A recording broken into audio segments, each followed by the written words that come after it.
আসসালামু আলাইকুম। কেমন আছেন আপনারা?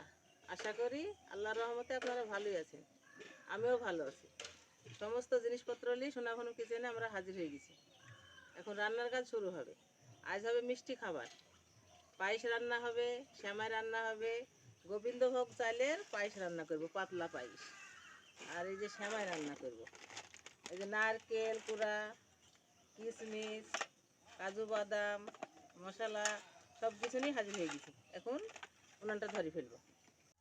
এই যে উনানটা ধরে দিয়েছি, কড়াটা রেডে গেছি। এই সময়গুলো ভাজবো, সময়গুলো একটু ভেজে নেব। সময়গুলো ভাজা হলে ঢেলে নেব। সেমাইগুলো একটু ভাজলে গলবে না, একবারে সুন্দর হয়ে শক্ত হয়ে থাকবে, সেই জন্য হালকা করে ভাজতে হয়। এই যে ভাজা হয়ে গেছে, ঢেলে নিলাম। কড়াই দুধ দিলাম,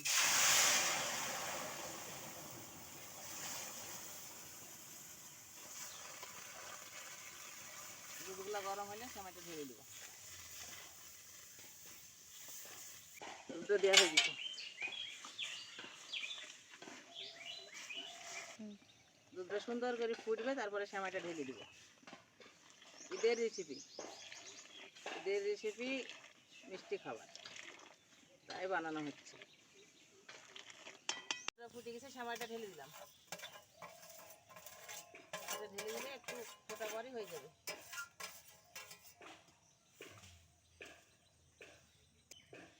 কটা মশলা দিলাম, মশলা দিলে সেন্ট হয়।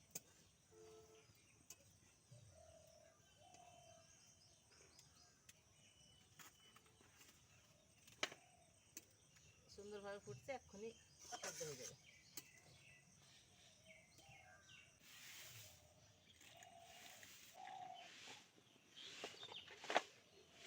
কটা কিশমিশ দিব,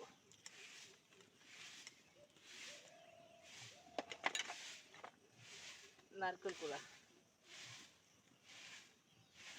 সুন্দর স্বাদ হবে এগুলো দিলে।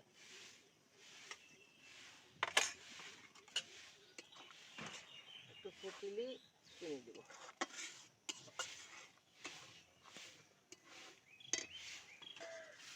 স্বাদ মতো চিনি দিলাম।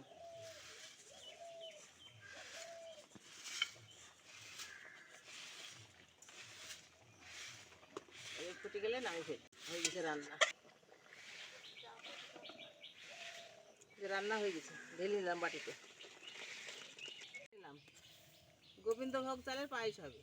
দুধটা ফুটে গেছে, চালগুলা দিয়ে দিব। এই চালগুলা দিয়ে দিলাম।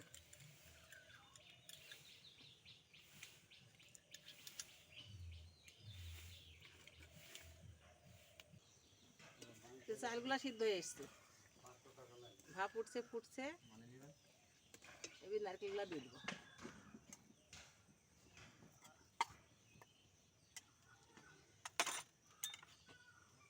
কিশমিশ দিলাম,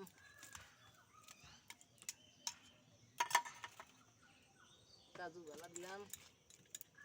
আর একটু সিদ্ধ হবে, চিনি দিব। এলাচ দারচিনি দিয়ে দিলাম। চাল সিদ্ধ হয়ে এসছে। এই যে কাজু বাদাম, কিশমিশ, তেজপাতা, এলাচ, দারচিনি, নারকেল কোড়া এগুলো সব দেওয়া হয়ে গেছে।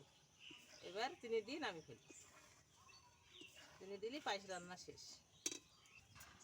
এই যে চিনি দিয়েছি, খুব সেন্ট, গোবিন্দভোগ চালের খুব সেন্ট। একটু ফুটলি রান্না হয়ে যাবে।